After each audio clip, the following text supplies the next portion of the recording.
بسم اللہ الرحمن الرحیم۔ کامیاب ترین انسان بننے کے لیے کن اصولوں کو اختیار کرنا ضروری ہے؟ پچھلے دنوں میں نے قرآن مجید کی روشنی میں چند ایسے اصول بیان کیے تھے کہ انسان کس طرح کامیاب ترین زندگی بسر کر سکتا ہے، تو ان باتوں کو بھائیوں نے اور بہنوں نے بہت زیادہ پسند کیا۔ تو آج بھی انشاءاللہ چند باتیں میں آپ کے ساتھ شیئر کروں گا۔ جو آدمی بھی ان باتوں کو اختیار کر لے گا وہ اپنی زندگی میں کامیاب ترین انسان بن سکتا ہے۔ تو وہ باتیں کوئی زیادہ مشکل بھی نہیں ہیں، بہت آسان سی باتیں ہیں۔ بعض ایسے لوگ ہیں وہ ہر وقت اپنی ماضی کی سوچوں میں گم رہتے ہیں، یعنی ماضی کی سوچوں نے جینا حرام کر دیا ہے۔ ہر وقت اپنے ماضی کے ناخوشگوار واقعات کے بارے میں سوچنا کہ فلاں واقعہ پیش آیا تھا، اس نے فلاں موقع پر مجھے پریشان کیا تھا، میں غمگین رہا تھا۔ تو بعض ایسے لوگ ہیں ہر وقت وہ ماضی کی بے چینیوں میں مبتلا ہیں، اور ایسے لوگ بے شمار بیماریوں میں مبتلا ہو جاتے ہیں جو ہر وقت ماضی کے ناخوشگوار واقعات کے بارے میں سوچا کرتے ہیں۔ الماضی لا یذکر، ماضی کو یاد نہیں رکھا جاتا۔ آپ نے کیا کرنا ہے، ایک آسان سا کام کریں۔ ماضی میں جتنے بھی ناخوشگوار واقعات آپ کے ساتھ پیش آئے تھے، آپ ایک بٹن دبائیں اور اس ساری کی ساری ہسٹری کو ڈیلیٹ کر دیں، اس ساری کی ساری فائل کو آپ ڈیلیٹ کر دیں۔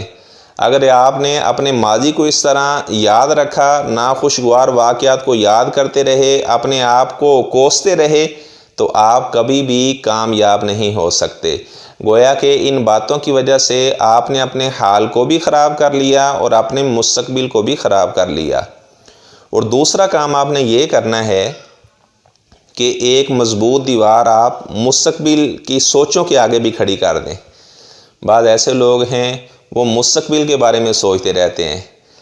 وہ آدمی کبھی بھی خوشی والے لمحات اس کی زندگی میں میسر نہیں آ سکتے جو ہر وقت ماضی کے بارے میں سوچتا رہتا ہے اور فیوچر کے بارے میں جو پریشان رہتا ہے۔ آپ اللہ تعالیٰ سے امید رکھیں، جس اللہ تعالیٰ نے میری آج بہتر کی ہے، اللہ تعالیٰ میرا کل بھی بہتر کرے گا۔ جس اللہ تعالیٰ نے مجھے آج اچھا رزق دیا ہے، وہ اللہ تعالیٰ مجھے کل بھی اچھا رزق دے گا۔ اللہ تعالیٰ کی رحمت سے مایوس نہیں ہوتے۔ بعض ایسے لوگ ہیں شیطان نے ان کو مایوس کر دیا ہے، تو آپ قرآن مجید کی طرف آئیں۔ رحمان کا راستہ امید کا راستہ ہے، شیطان کا راستہ مایوسیوں اور ناکامیوں والا راستہ ہے۔ شیطان کیا کرتا ہے؟ الشیطان یعدکم الفقر، وہ تم کو فقر کا وعدہ دیتا ہے۔ وہ انسان کو پریشانیوں میں ڈالتا ہے، قلق میں، بے چینی میں ڈالتا ہے کہ آپ فیوچر کے اندر آپ فقیر بن جائیں گے۔ اور بعض ایسے لوگ ہیں وہ سوچتے رہتے ہیں، وہ کہتے ہیں جب 10 سال ہوں گے تو لگتا ہے مجھے کوئی مرض لگ جائے گا۔ وہ وقت آنے سے پہلے ہی اپنے آپ کو بیمار کر لیتے ہیں۔ جب 15 سال گزریں گے تو میرے ساتھ لگتا ہے یہ واقعہ پیش آ جائے گا۔ تو جو چیز ابھی آئی نہیں ہے تو آپ اس کے بارے میں کیوں پریشان ہوتے ہیں؟ آپ نے اپنے آج کو بہتر کرنا ہے۔ جس آدمی نے اپنے آج کو بہتر کر لیا، اس کا فیوچر خود اس کے بارے میں پریشان ہوگا کہ میں نے اس کو کس طرح ترقی دینی ہے۔ اپنے آج کو بہتر کریں، اپنے ذہن میں یہ بات بٹھا لیں، الیوم الیوم الیوم، آج کا دن آج کا دن آج کا دن۔ آج کے دن پھر آپ نے کیا کرنا ہے؟ آپ نے یہ سوچنا ہے کہ اللہ نے مجھے آج کے دن جو زندگی دی ہے، اللہ نے مجھے کتنی نعمتوں سے نوازا ہے۔ تو آج کے دن میں نے جھوٹ نہیں بولنا، آج کے دن میں نے کسی کی غیبت نہیں کرنی، میں نے کسی کی چغلی نہیں کرنی، میں نے آج کے دن اپنے رشتہ داروں کے ساتھ بہت اچھا سلوک کرنا ہے، آج میں نے اتنا صدقہ خیرات کرنا ہے۔ اگر آپ نے ماضی کی فائل کو لپیٹ کے رکھ دیا، اس کو ڈیلیٹ کر دیا اور فیوچر کے آگے بھی ایک مضبوط دیوار کو کھڑا کر لیا، آج کو بہتر کر لیا، تو آپ دنیا میں کامیاب ترین انسان ہیں۔ آپ کہیں کہ آج میں نے اتنی قرآن مجید کی تلاوت کرنی ہے، آج میں نے اپنے گھر میں کوئی چیز پکانی ہے اور اپنے ہمسائے کا خیال رکھنا ہے۔ جس طرح آپ صلی اللہ علیہ وسلم نے ہمیں یہ حکم دیا کہ جب سالن بناؤ تو شوربہ زیادہ کر لو اور اپنے پڑوسی کا خیال رکھو، تو آج میں نے اپنے ہمسائے کے ساتھ اچھا سلوک کرنا ہے۔ والدین زندہ ہیں تو قدر کریں۔ آپ کہیں کہ آج میں نے اپنے والدین کی بہت زیادہ خدمت کرنی ہے، آج میں نے اپنی والدہ سے یہ دعائیں کروانی ہیں، آج میں نے اپنے والد صاحب سے یہ دعائیں کروانی ہے، آج میں نے اتنی قرآن مجید کی تلاوت کرنی ہے۔ اپنے آج کو بہتر کریں۔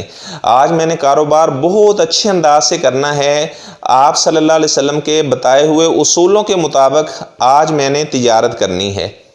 تو ان اصولوں کو آپ مد نظر رکھیں اور آپ کامیاب ترین انسان بن سکتے ہیں۔ کامیابی آپ کے قدم چومے گی، لیکن اگر آپ نے اپنے آپ کو ماضی کی سوچوں میں گم رکھا، فیوچر کے بارے میں پریشان رہے، تو پھر آپ ترقی نہیں کر سکتے۔ اپنے آج کو بہتر کریں اور ماضی کی فائل کو ڈیلیٹ کر دیں، اور فیوچر کے بارے میں بھی زیادہ سوچ کر اپنے آپ کو پریشان کرنا، ایسا کرنے کی ضرورت نہیں ہے۔ جو ماضی کے بارے میں سوچتا رہتا ہے، اب ظاہری بات ہے سورج مشرق سے طلوع ہو چکا ہے، اب دوبارہ تو واپس نہیں جائے گا۔ اس طرح جو دودھ گائے کے پستان سے نکل چکا ہے، دوبارہ گائے کے پستان میں نہیں جائے گا۔ تو آپ ایسے ہی کیوں پریشان ہوتے ہیں؟ اب ماضی تو نہیں آنے والا، اب ظاہری بات ہے حال کو بہتر کرنا ہے، پریزنٹ کو آپ نے بہتر کرنا ہے۔ تو ماضی کی سوچوں میں گم رہنا گویا کہ وہ یعنی ٹھنڈے دودھ کو پھونکے مارنے والی بات ہے، یعنی فضول کام کرنے والی بات ہے۔ کوئی آدمی آٹے کو دوبارہ پیسنا شروع کر دے، اس طرح کوئی آدمی آٹے کو دوبارہ پیسنا شروع کر دے، کٹی ہوئی لکڑی کو دوبارہ کاٹنا شروع کر دے، تو گویا کہ وہ فضول کام کر رہا ہے۔ ایسے ہی جو آنے والے ہے اس کو آپ آنے دیں، اس کے بارے میں آپ پریشان ہوں، اللہ سے امید رکھیں۔ جس اللہ نے میرے آج کو بہتر کیا ہے، میرا اللہ میرے کل کو بھی بہتر کرے گا۔ تو آپ کامیاب ترین انسان بن سکتے ہیں ان دو اصولوں کی پابندی کرنے کی وجہ سے۔ ایک تو ماضی کی فائل کو ڈیلیٹ کر دیں، جتنے بھی ناخوشگوار واقعات ہیں ان سارے واقعات کو اپنی زندگی سے بلا دیں، انہیں ختم کر دیں۔ مضی ما مضی، جو گزر چکا ہے سو گزر چکا ہے، اور جو آنے والے ہے وہ بھی کل آنے والی بہتر ہی ہوگی۔ آپ نے کیا کرنا ہے؟ آج کو بہتر کرنا ہے۔ تو میں اللہ تعالیٰ سے دعا کرتا ہوں اللہ تعالیٰ ان اصولوں پر ہمیں پابندی کرنے کی توفیق عطا فرمائے۔ السلام علیکم ورحمۃ اللہ۔